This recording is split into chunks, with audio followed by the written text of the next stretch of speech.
Hi, welcome back to Baseball Weekly. I'm Taylor. And I'm Tyler. Today we're with New York Mills manager Josh Hendricks. How you doing? I played with Josh for a long time. We were the same age, so we've been playing for, I suppose you've been in this for 10 years now, right? Yeah, about 10 years, yeah. For a couple years, we had Josh on the Pirates. He played some second base for us. I just know Josh really good. It's July 3rd today, and they do their 4th of July game on July 3rd versus Bluffton. So Bluffton and Mills not too far away. They share a lot of the high school teammates, I think. Pretty big rivalry, yeah. Yep, yeah. so it's just an awesome day for baseball. A couple things that we'd like to talk to Josh about is you got your high schoolers back, and that's got to feel good. Finally, yes. We start our season usually first 8 games almost every year without them, and they definitely fill holes for us. I mean, you guys seen these boys play. The area's seen them play. I mean, they can pitch, they can hit, and they can field. So it's nice to have that athletic ability back on the field. Absolutely. Yeah, I think most teams use high school players, but everyone's followed Mills for the last few years, and these guys finally graduated, so now they're going to be on your team for the whole summer. You won't have to worry about anything else. Yeah, we were just letting them play high school ball. We didn't want anything to happen, freak injury, anything to ruin anything for them. So, yeah, now we'll have them full-time from now on, so it's nice for us. And for those who don't know, the high school he's talking about, they got second this year at state. We talked about before, but if you're just catching up with us, they did make it down to Target Field. Came down in the last out, actually got in third.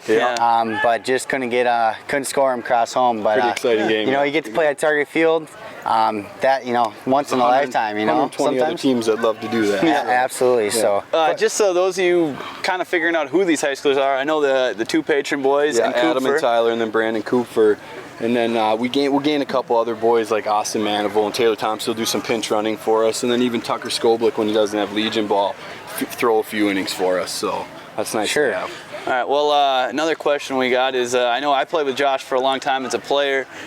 Being the player manager it's really hard. There's a tough gig. Yeah, there's there's a lot of things behind the scenes with meetings and paperwork and all that stuff. How hard is it though to come to a game, pencil yourself in the lineup, and then go about your business? It's hard to focus on both sides of the ball here. You got to make sure you have the lineup ready. You got to make sure the guys are ready to go. And then on top of that, you got to make sure yourself is ready to go. Yep. So it's a lot of work, but I enjoy it. I love playing baseball, and I love being with this group of guys, and I couldn't find anything more I'd like to do than grow with them as a team. So.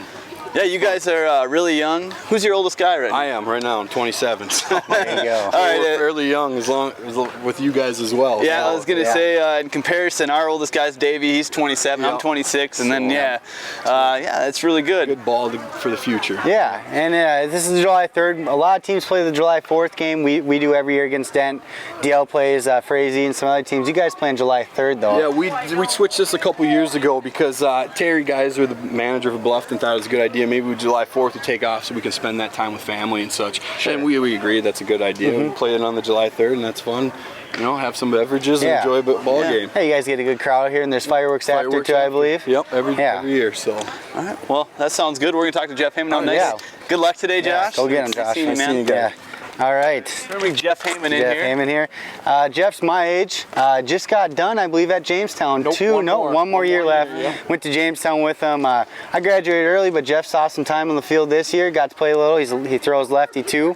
Over from Underwood. Yep. So. Yep. Yeah.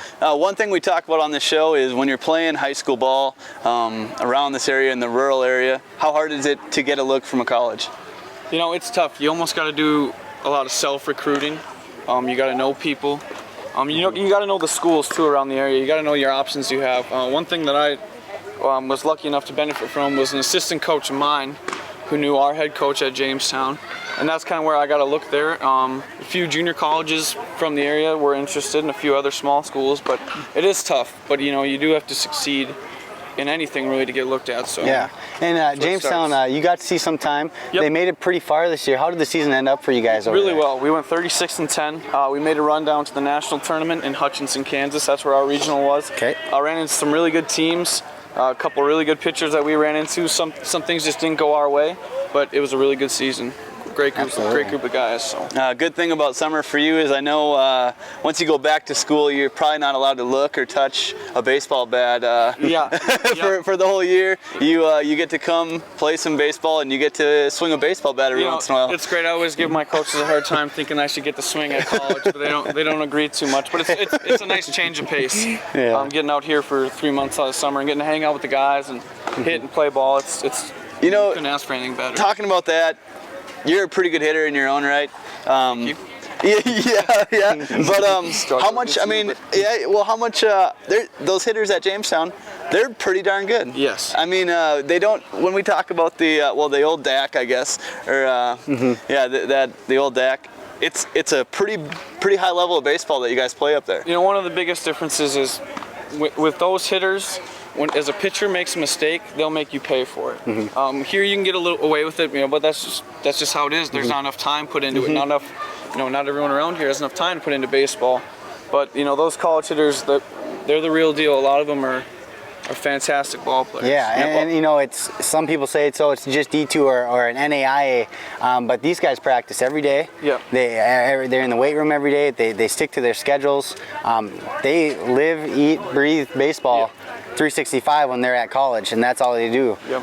Especially for the pitchers, like we were saying, if you're a pitcher there, most likely you're not going to be able to touch the bat. All you're doing is pitching. So these guys specialize in what they do, and that's where they actually turn it up, and that's why they're so difficult. And a lot of people don't realize it's a full-time gig. I mean, it's a full-time job, the college baseball. But so this is a nice change of pace. Like I said, getting to kick back and enjoy some summer ball. So. Yeah, I know. I kept track of Jamestown. I know when you guys were there. Well, you're still there, but when Tay was there, I kept track. You guys get some guys in, some D1 transfers because they don't have to sit out that year. Yep. So the league gets speckled with guys like that, and then you also get some homegrown guys too. But yeah, the level of competition is pretty high, and with baseball, it's a little different. In baseball, if you got two good teams playing, you got two teams not making any errors like that. It's not like football where you put a D2 team against a D1 team and you're going to have some trouble. Yeah. Every year, I'm sure you guys see scrimmages. I know Concordia beat the University of Minnesota this year. I heard You that. see stuff like that all the time, and it's because everyone is at that high level of baseball. Yeah, and it's just that competitive at every level now. Yep. Everyone's got the funding, everyone's got the tools to do it. And I think that's why these NAIA schools, these D2, these D3s, these JUCOs are getting so much better. Yeah, there's guys being drafted every year, and there's guys that, of course, that go the Gunnar Johnson route, and they got private workouts. They try to land an independent league job, and then hopefully they get on track for it, and then they just keep progressing from there. Yeah, we at Jamestown, it's a small town out in North Dakota, but they get a lot of local guys, Fargo-Moorhead area and whatnot, Fergus Falls, but they also reach out to Washington. We even had teammates from Czech Republic, Bunch from over in Canada. Australia, Canada. They come from all over the place if they can play some ball.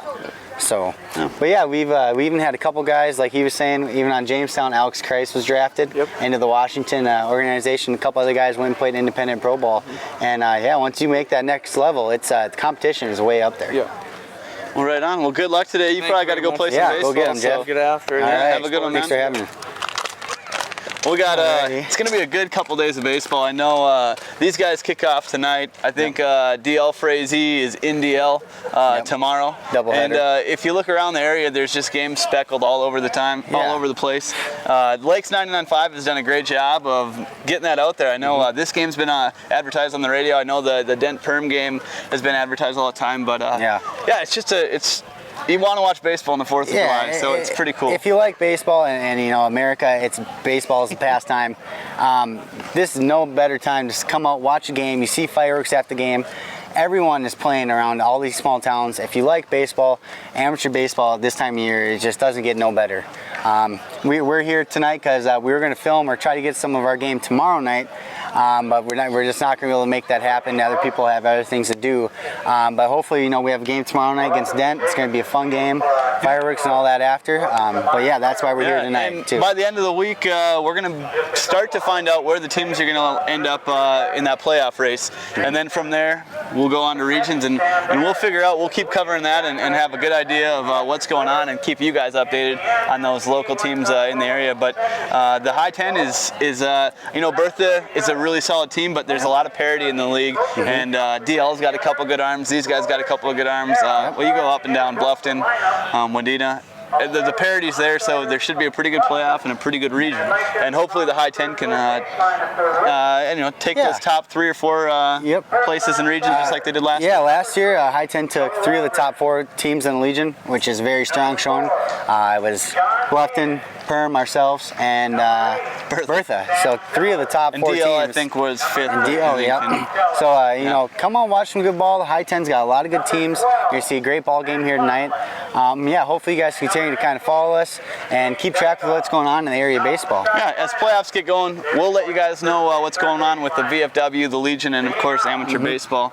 We won't forget about the Countryside. Yep. Even though they only got 3 or 4 teams over there, they're all three. They're all really good teams. Very good teams. Whoever makes that region hopefully gets going to state, and you're gonna have some good guys to draft when you think about it that way. Absolutely. So, well, thanks for watching. Alrighty. Yes, thank you, and we'll see you next time. Hopefully, on Baseball Weekly.